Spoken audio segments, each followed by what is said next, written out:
punya cerita. Ayah divonis gagal ginjal.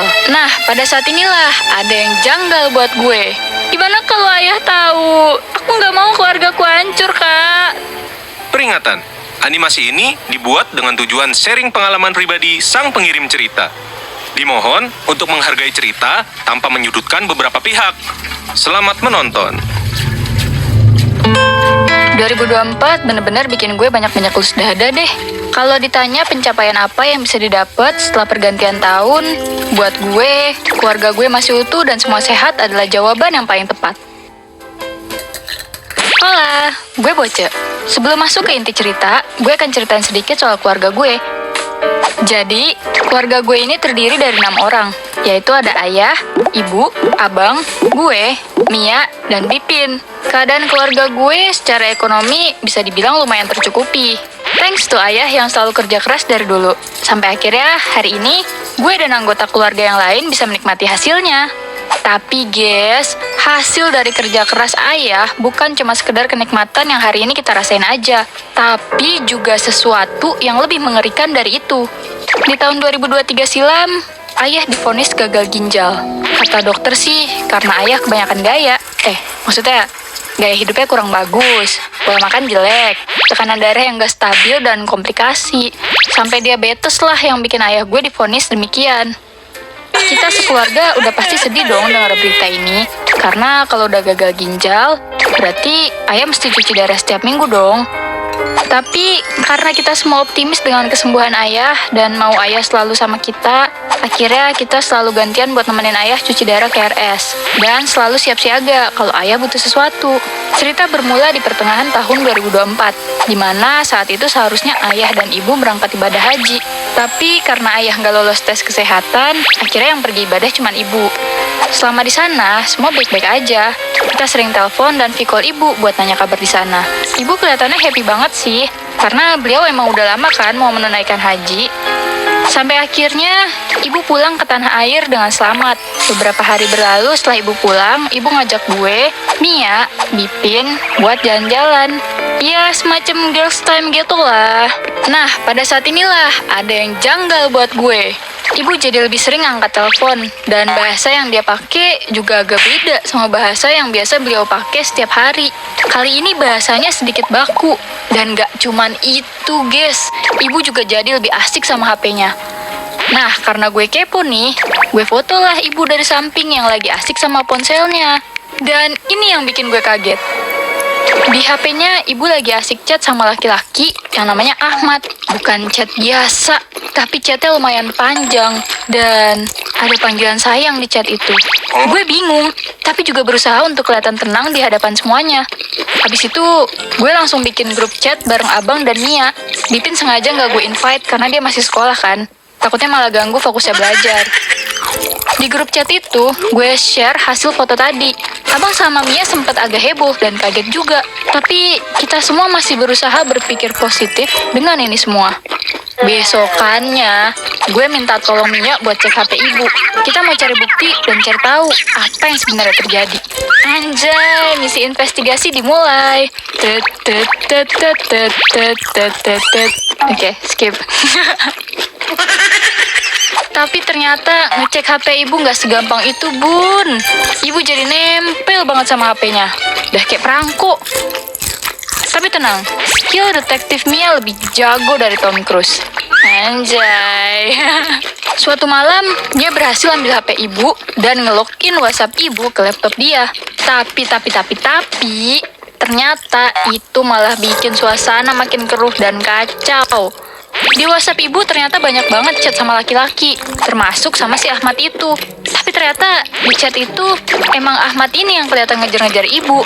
Tapi ibu nggak ngebales sayangnya Ahmad. Sampai akhirnya kita nemu chat ibu sama si Bowo. Chat ibu sama Bowo ini beda banget sama si Ahmad. Ibu kelihatan kayak lagi kasmaran. Mereka saling pakai panggilan sayang, Mas, dan Bunda.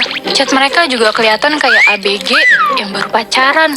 Ala-ala nanya udah makan atau belum, lagi ngapain, udah kayak apa belum. Kita ngerasa ini semua nggak wajar. Dan dari chatnya, si Bowo ini kelihatan banget pinter manipulasi dan playing victim. Dan yang jelas adalah penipu. Kenapa kita bilang penipu? Nah, ini nih. Ada chat bukti di mana waktu itu Bowo minta bantuan sejumlah uang ke ibu dengan alasan mau benerin mobil. Habis itu, dia bilang makasih dan ngasih foto dia sama mobil yang ceritanya udah dibenerin. Tapi guys, anjir lah. Fotonya tuh kelihatan banget editannya. Gila, ini sih ibu udah ketipu banget coy. Gue scroll lagi tuh chatnya demi tahu lebih banyak. Walau aslinya si Bowo ini pengen gue lempar ke kandang buaya. Setelah gue scroll, kayaknya ibu ini juga sempat agak curiga sama si Bowo ini. Ibu sempat nge-share video TikTok soal penipuan ke si Bowo. Ibu bilang, Mas, aku takut kalau ternyata semua yang aku harapkan selama ini itu pupus. Terus, tebak coba kata si Bowo apa? Dia malah balik nyalahin ibu dan bikin seolah-olah itu salah ibu karena nggak percaya sama dia. Dia bilang kayak gini, bagaimana bisa Bunda tidak percaya sama Mas? Padahal Bunda sudah dikenalkan pada ibunya Mas. Gue yang kayak, playing victim banget lo Buduk Zuma. Tapi yang bikin sebel lagi adalah, ibu malah balas dengan minta maaf soal kelakuannya. Gue, Abang, Mia bener-bener speechless banget dan ilfeel. Kok bisa sih ibu kayak gini? Ayah gue masih hidup loh, dan dia bahkan lagi berjuang lawan penyakitnya. Padahal dulu ibu megang peranan penting selama ngerawat ayah. Tapi sekarang ibu bahkan kelihatan lebih cuek sama ayah. Sampai suatu sore, gue lagi ngobrol sama Abang dan Mia di ruang makan yang letaknya outdoor gitu. Jadi kalau ngobrol nggak kedengeran di dalam. Tiba-tiba si bungsu Bipin nyamperin kita sembari nangis dan bawa HP ibu. Sialnya, ternyata Bipin akhirnya tahu kelakuan ibu. Sambil nangis, Bipin nodong kita dengan banyak pertanyaan. Ini siapa, Kak? Kenapa ibu sayang-sayangan sama laki-laki lain? Kalian udah tahu ya? Kenapa aku nggak dikasih tahu? Kasian ayah. Padahal ayah lagi sakit parah. Gimana kalau ayah tahu? Aku nggak mau keluargaku hancur, Kak. Nggak ada satupun yang jawab pertanyaannya. Kita semua cuma nangis dan saling berpelukan, berusaha saling nguatin satu sama lain. Dan sebisa mungkin nutupin cerita ini dari ayah. Kita nggak mau ayah tahu karena khawatir kesehatannya makin memburuk. Akhirnya, Abang, Mia, dan Bipin minta gue deketin ibu buat dapet penjelasan langsung. Abang nggak bisa banyak bantu karena harus nemenin ayah cuci darah dan check up ke RS. Sedangkan Mia lagi kuliah di luar kota. Terus Bipin lagi sekolah. Jadi mau nggak mau, gue pun setuju. Gue berusaha setenang mungkin menghadapi ibu dan membuka percakapan dengan ibu. Ibu masih sayang nggak sama ayah? Ibu capek ya ngurus ayah? Gue tanya kayak gitu. Terus ibu jawab, sayang dong. Enggak kok, itu kan udah kewajiban ibu. Emangnya kenapa? Pelan-pelan, gue jelasin semua temuan dan kejanggalan yang udah kita kumpulin. Cuma, ibu bilang kalau gue ini sebenarnya salah paham dan semua temuan itu nggak benar. Gue terus nanya ke ibu selembut mungkin, biar ibu mau buka hati dan ngakuin semua perbuatannya. Sampai akhirnya, ibu pun ngaku udah ngelakuin itu semua karena ngerasa kesepian dan gak diperhatiin siapapun. Gue coba buat validasi perasaan ibu. Gue minta maaf sambil meluk dia dan minta ibu buat gak ngulangin perbuatannya lagi. Gue lega dan nyampein perdebatan ini ke kakak dan adik-adik gue. Masalah selesai? Tentu tidak. Perjalanan masih panjang, guys. Kalau lo kira skandal ibu cuma sampai sini, gue harap juga gitu. Tapi lagi-lagi, Bipin dan Mia mergokin ibu masih chat sama si Bowo. Bahkan teleponan dan minta video call. Gilanya lagi, ternyata ibu berulang kali transfer dengan jumlah yang menurut gue gede. Sekali transfer bisa sampai nominal jutaan. Ya gue kesel lah. Dan minta Mia buat nyimpen semua buktinya dulu. Sampai siang hari, waktu ayah lagi pergi keluar kota, dan kebetulan ibu, abang, dan gue lagi di rumah, si Bowo nelpon ibu. Untungnya waktu itu ibu lagi tidur. Jadi gue langsung ambil HP ibu dan gue kasih ke abang. Sementara gue siap-siap buat rekam semua percakapan abang dan Bowo. Di situ abang debat panjang sama si Bowo. Sampai akhirnya si Bowo bilang, ibu lo tuh yang kegatelan. Anehnya, sepanjang perdebatan itu, ibu sama sekali gak kebangun. Padahal suara abang kenceng banget cuy. Lagi-lagi kita coba buat nyadarin ibu dan lepasin ibu dari belenggu si Bowo ini. Bahkan gue udah nunjukin video Bowo yang bilang kalau ibu kegatelan. Ibu cuma merenung. Dan lagi kita cuma saling minta maaf. Kita cuma pengen ibu berhenti berhubungan sama Bowo. Karena kita semua kesel, akhirnya segala hal yang berhubungan sama si Bowo ini gue blokir. Gue harap sih itu semua bisa buat ibu berhenti. Beberapa bulan berlalu, keluarga kita udah lebih tenang dan gak ada lagi drama ibu. Ibu juga gak nunjukin gelagat aneh ataupun nyembunyiin sesuatu dari kita. Bahkan, yang gue senengin adalah ibu jadi lebih kelihatan peduli sama ayah. FYI, jadwal keluarga kita ketika weekend adalah jalan-jalan keluar kota, sembari berkunjung dan ngontrol bisnis ayah. Suatu hari, gue, suami gue, ibu, dan ayah ngelakuin kegiatan weekend kayak biasa. Kita sempat istirahat bentar di Indo April buat belanja cemilan tuh. Nah, di situ ibu nunjukin gelagat aneh lagi. Ibu lagi-lagi sibuk sendiri sama ponselnya.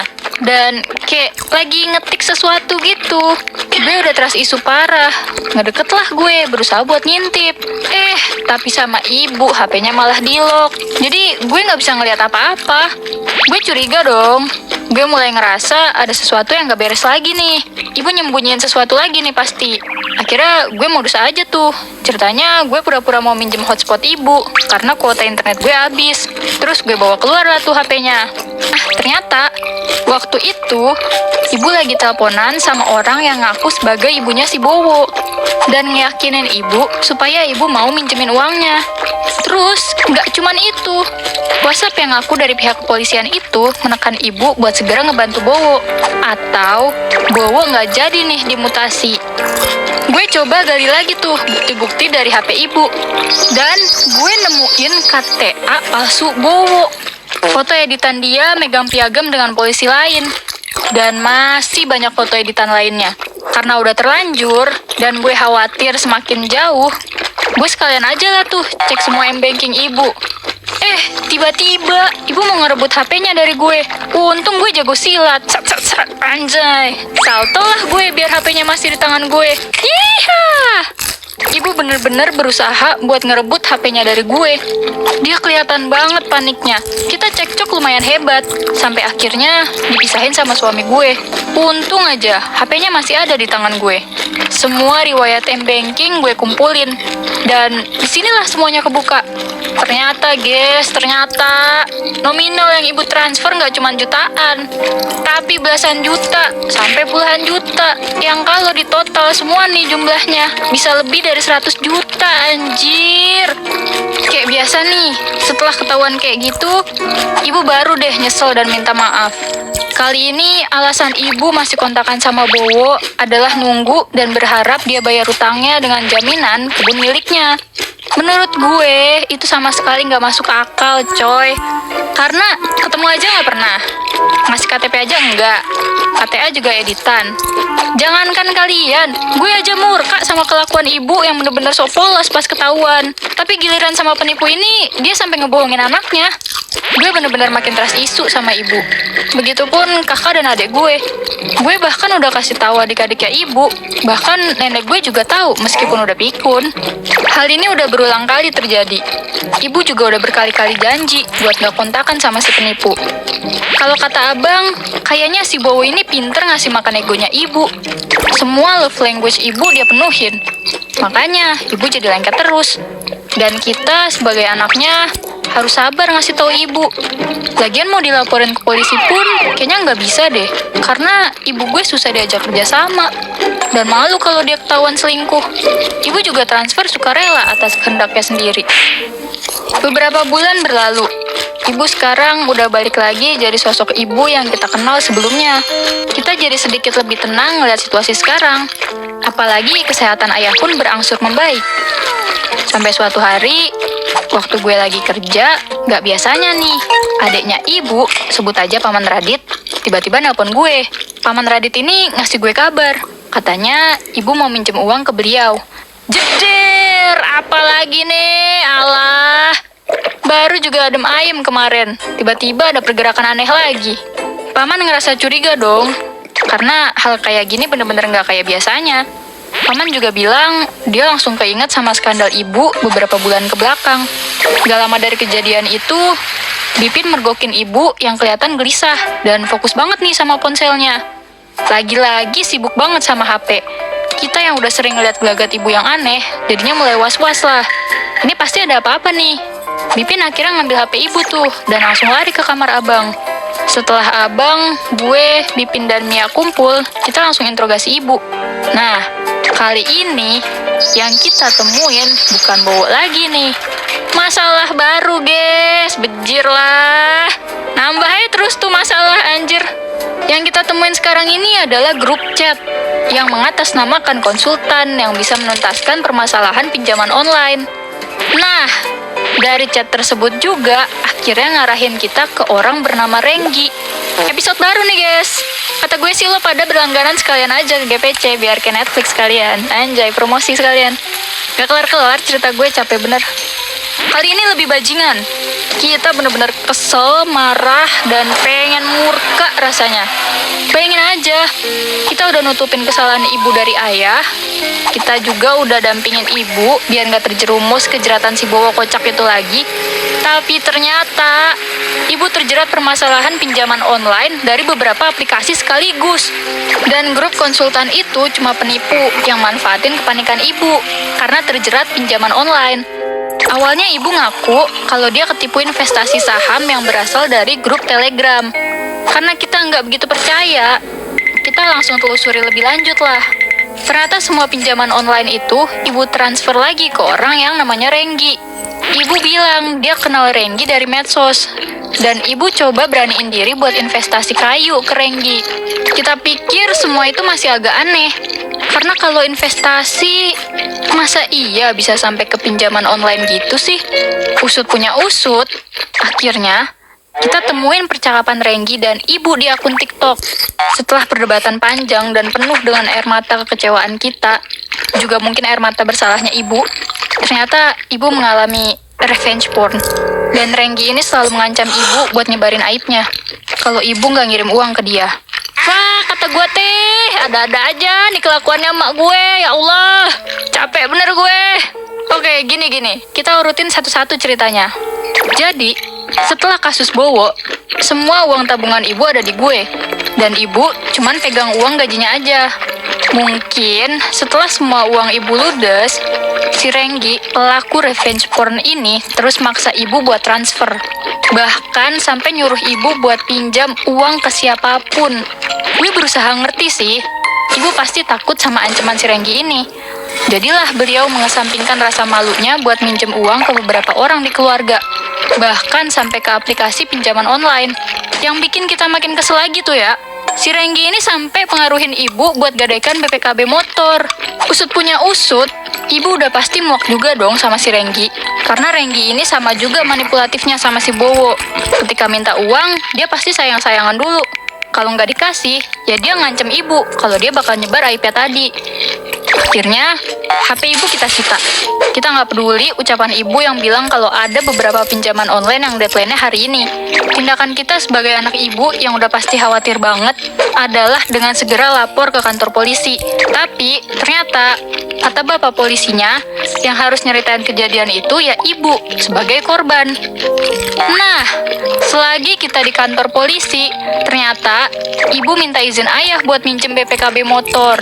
Dan ibu bilang juga ke ayah kalau dia terjerat pinjaman online karena ketipu investasi bodong. Yap, ayah cuma tahu sebatas itu aja. Kita nggak mau ngebebanin pikiran ayah dengan menjelaskan semua detail menyakitkan itu. Dan lo semua tahu apa yang paling nyes buat gue dan keluarga. Bahkan ayah sangat baik. Dia bilang dia rela pasang badan buat ibu kalau emang akan ada debt collector yang datang ke rumah. Perasaan gue udah campur aduk banget deh pokoknya. Gue sedih banget karena ayah udah sebegitu baiknya sama ibu. Tapi balasan yang ibu kasih masih gak setimpal. Bagusnya ayah nggak tahu semua fakta mengerikan dan menyakitkan itu.